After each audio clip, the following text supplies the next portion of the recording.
Friends, welcome back to my channel. ఈ వీడియోలో తమిళనాడు గవర్నర్గా చిరంజీవి నియామకం పూర్తి వివరాలు వీడియోలో తెలుసుకుందాం. వీడియో ఎక్కడైనా స్కిప్ చేయకుండా చివరి దాకా చూడేటప్పుడు పూర్తి ఇన్ఫర్మేషన్ అర్థమవుతుంది. అలాగే వీడియో నచ్చినట్లయితే లైక్ చేయండి.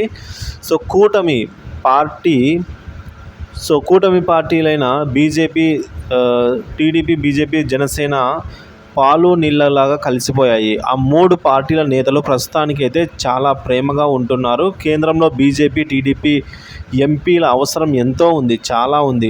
దీంతో టీడీపీని కంటికి రెప్పలాగా బీజేపీ చూసుకుంటోంది. పదవుల విషయంలో చాలా లిబర్టీగా ఉన్నట్టుగా బీజేపీ తమ మార్కునైతే రాజకీయ చాణక్యాన్ని అయితే ప్రదర్శిస్తోందని చెప్తున్నారు.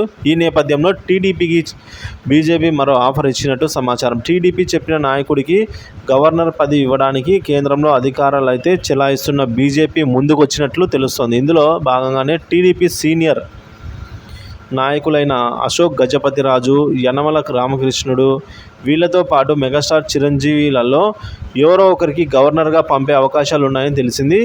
ఈ దఫా క్యాబినెట్లో యనమలకు చోటు లేకపోవడంతో అందరినీ ఆశ్చర్యపరుస్తోంది.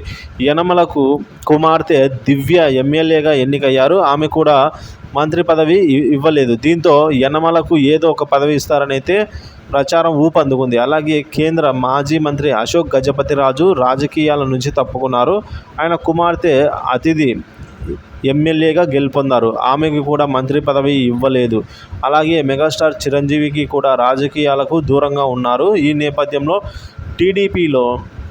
టీడీపీకి గవర్నర్ పదవి అయితే తెరపైకి వచ్చింది. సీనియర్ నేతల్లో ఎవరో ఒకరికి ఆ పదవి ఇచ్చే అవకాశాలు మెండుగా ఉన్నాయి.